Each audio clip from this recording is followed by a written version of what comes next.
pleasure to introduce our keynote commentator for today. It is Dr. Robin Niblett. Robin Niblett has been the Director and Chief Executive of Chatham House, also known as the Royal Institute of International Affairs, since 2007.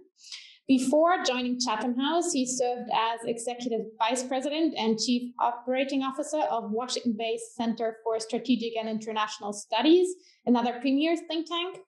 And Robin Niblett is a thought leader on the future of think tanks who has written and spoken widely on the topic. Many of you might be familiar with his 2018 article on the occasion of the 100th anniversary of Chatham House, I believe, Rediscovering a Sense of Purpose, the Challenge for Western Think Tanks. Dr. Niblett, we are looking forward to hearing your thoughts.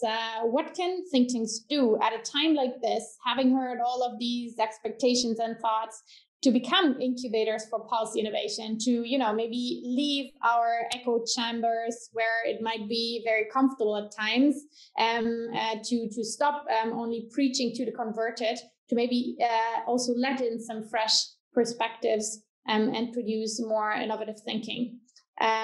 Over to you, Robin. Thanks very much for this opportunity to join you all on this important day with the launch of the Think Tank Lab. Congratulations to all of you, and looking forward to see what you come up with and the ideas. And already, I think we've had a really excellent conversation, and I like doing it the reverse way around, actually getting some ideas on the table before having any sort of semi-prepared statements. And it meant I only semi-prepared as a result, because I wanted to have some flexibility. But to Miko and Catherine, great to be with you on this event, as well as with many good friends on the panel that preceded as well. Now, being a Brit, what I do is I follow the exam question. And the exam question you gave me, and I'm going to stick with it actually, rather than commenting on what I heard before, is how can think tanks become incubators for policy innovation? And I think those words, incubator for policy innovation, is really important, because actually it's quite different to what we've been talking about. Most think tanks are not policy innovators. I mean, some of the criticism we've heard so far is about whether think tanks are policy relevant. But the question as well, and the question you've given us, is can we be policy innovators? I think most think tanks like to think that they are sources of information and analysis. They certainly convene. I would like to think, based on the comments I heard so far, especially from Hannah, that if we're doing our job, we do provide safe spaces. And there's certainly no shortage of spaces, endless conversations taking place right now. But that comment about safe spaces, if we are doing our job, we will provide that safe space, that semi-confidential space that also gets the information out. I think, obviously, we do try to seek to influence the policy debate. But even there, innovation isn't always essential. You don't have to innovate to be influential. A lot of the decision-making for policymakers, and again, we heard it from Hannah, is how to prioritize, not to be told what to do, but to decide what is the more important choice, or to be given a list of prioritization. Do you emphasize more climate change or more on women's education? Where does it fit on the scale of priorities? Or you can have advice simply on changing policy. The whole debate about China. Do you engage? Do you contest? How do you do the differentiation between the two? Clearly, there's a view that many Western governments have had the wrong balance, and that balance needs to change. Think tanks can communicate to that prioritization and that sense of change. Is the 2% target of GDP as a contributor to defense spending, is that a blunt target? Think tanks should have a view on this. But to be frank, none of that's about innovation. It's really about prioritization, ideas, etc. And I think why I was intrigued by the title you gave here, and I think it's good that we're, if I can say, taking the conversation just beyond relevance to innovation, is that certainly we're in a world where the status quo is unacceptable. Whether it's growth models, whether it is addressing climate change, how to build resilience, the status quo is unacceptable, and the status quo ante is unacceptable as well. Otherwise, we wouldn't have this term, build back better. The idea is no one wants to go back to the old normal. So I think this idea of think tanks not just coming up with ideas for policymakers and competing with all the other people trying to give them ideas, including the policymakers themselves, the idea of creating the space to be incubators of innovation in the policy space is going to become more important. And it's going to require adaptation by think tanks beyond the ideas that were discussed in the panel. In the end, innovation, I asked somebody once describing what innovation is, because it's a very overused word. But somebody said, innovation is about coming up with new ideas that draw from new connections. But innovation is all about getting things done. It's about solving the problem. It is not simply about, coming up with a nice idea. It's actually getting into the mix and having it delivered. So what are some of the challenges for think tanks to innovate? I'm just going to give three of the challenge, I think, that block us from innovation.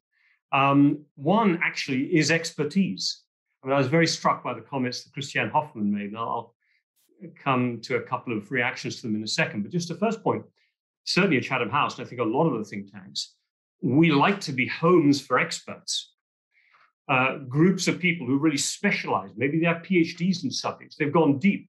They like to think, they may or may not be right, Christiane, that they maybe know more than journalists because they've taken the time to get a PhD or something and go deep in a particular way. They may not have gone deep on the policy side, but they've gone deep into the issue. So hopefully, if they're doing their job, they will have expertise of a sort that could be relevant for the policy space and provide a good dialogue for the media and for other communities. But the problem is that expertise tends to be siloed. Expertise tends to create little columns, and think tank structures tend to reflect that siloization. And silos, I think, are the opposite of what enables you to have innovation, especially when you're looking for big answers to wicked problems like climate change, inequity, etc. So that's the first problem we have. Second, and this will sound weird, actually being policy relevant can be an obstacle to innovate, I think, because we spend most of our time trying to influence people that either don't have time to hear new ideas or not particularly interested always in new ideas. What they want to do is to be confirmed in the idea they're doing, or to have a selection, a set of options, as Hannah was saying, but that are trusted and tried and that already sit inside the public debate. To innovate is difficult for politicians, as I'm sure any of the people would say here. Ironically, Christiane, to your point, I think the problem of European think tanks may be that they don't always understand policy. The problem, some of the most influential think tanks in the world, the US think tanks, I've worked there and I know it well, is actually they know policy too well. They're too connected to the policy process and the policymakers. They already have the frameworks of their ideas preordained, pre-decided. Actually being away from power can perhaps help you be more innovative in your thinking. Of course, it doesn't mean then you'll be influential, and all your points about communication and how you connect and being to the point and all of the stuff that Ricardo and Hannah in particular mentioning, and Michael as well from his side, and Henry, those will come to bear. If we're talking about innovation, policy relevance and trying to be policy relevant can be an obstacle. The last obstacle, of course, is funding. Because funding has become, certainly since the 1980s and 90s, more specialized. Whether it's foundations, whether it's companies, governments as well. Often government agencies or particular foundations want to fund specialists. They've got a particular idea, a particular guideline they want to achieve. And that makes it difficult for think tanks to innovate. You find yourself trying to wrap yourself around the demand of the funders. So it's going to require, as I'll say in a minute, some long-term thinking from funders to get us there. Now, I've left myself, if my timing was right, don't go over 10, 12 minutes, about 3 or 4 minutes to give the answers. And I've got 10, okay? So I'm going to give maybe 30 seconds on each one. Hopefully, Claire, you'll keep me to that. But these are just ideas for conversation. And they're not original, many of them, but I think they're still worth restating. Number one, we need to involve new communities in our work. Now, by new communities, I don't just mean civil society, which I think tanks do a much better job at engaging these days than they did before. And I think we do a pretty good job in these days involving business. And by the way, business are often some of the most innovative, action-focused communities. And a lot of think tanks are very sniffy, if you understand, you get that British word about involving business. But I've found business often to be less interfering and actually more constructive than some other stakeholders in think tank business. But artists, technologists, psychologists, PR firms, people who are into rethinking how you communicate, how humans react to change. Complex, wicked problems are about problems of collective action, aren't always problems of policy. They're often problems of individual mobilization. And therefore, you need a totally different community. So I'll just give one example. We've partnered in a thing called the London Design Biennale, a thing called the Age of Crisis. You can find it online. But we engaged with all sorts of people we've never engaged with them to come up with ideas about how you can bring about change. So first of all, involve new communities. Second, obvious, more young voices. We've had for a long time at Chatham House a panel of senior advisors. Well, this year we created a panel of young advisors. And actually, we're going to put the two of them together for so like having a young advisory board. And obviously, making sure that you can get in those young advisors often more of the balance of gender and ethnic diversity, which bring those ideas that will then lead to innovation, is incredibly important. We've been doing actually with MacArthur this concept of an inclusive governance initiative. And inclusivity for innovation, I think, is going to be incredibly important. Third point, engage these communities in your work, don't educate them. There's a big think tanks, we provide information. But these days, a lot of communities that are going to drive change and innovate need to have the sense of agency. You've got to help them have the agency to do what they want to do. And again, I'll mention something here we're doing with the Bosch Foundation, a Common Futures conversation, which is getting young people from Africa and Europe to design their own futures. We just act as the conveners and maybe the incubators of their conversation. And I think the kind of hybrid meetings that we're going to be moving into should allow more of both these elements. Fourth point, how, and I think somebody else used this term in the panel discussion right now, how do you create new forms of policy resonance? Again, I think it's almost old-fashioned to think that we'll be most influential when we get through to the key decision makers. Because the key decision makers these days often don't take decisions without knowing that the idea you give them already has resonance. So we as think tanks have to be involved in creating resonance. If we create the resonance, then actually a lot of the policymakers might get involved with the idea. And it's that kind of creating more of a holistic community is incredibly important. You have to create the demand for the policy change and working, I think, with policymakers to incubate that kind of space is incredibly important. Fifth, offer a vision that's inspiring. It's not just about knowing how policy works, it's engaging people around a vision. We've just done a thing called Futurescape, where we've done a 3D model you can walk around and navigate. Again, you can get on our website as part of our centenary, of what Piccadilly Circus might look like in 30, 50, 100 years' time. Again, I haven't got time to go into it, but we teamed up with all sorts of people, and you can get conversations from them and go around the website, a bit like you've done with your think tank space. And I think what it does is when people have a sense of where you could go, they then work out what the policy answers might be to get there, rather than starting with the policy to try to work out where you're going. So I think a vision becomes part of incubating innovation. I think on visualization, I'll accelerate here because I'm coming to the end of my time. I know that Hannah said these don't always help. I think that visualizations, if they kind of almost shock and capture a dimension, it can be valuable. We did some work on Libya on how influential specific warlord groups are and how connected they are into the business of insecurity.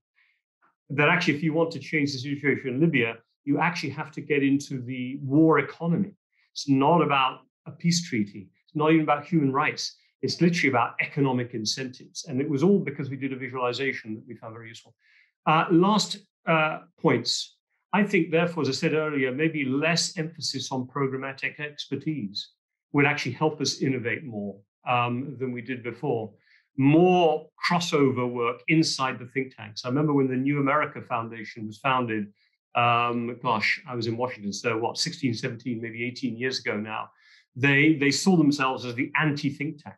They were going to have no specialists. It was all going to be made up of people who thought across the board.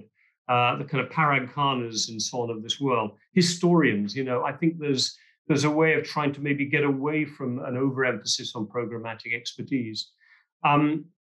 Innovation through learning, simulations are an amazing way for people to suddenly get a breakthrough idea that you can't get through even writing a good executive summary and a good report.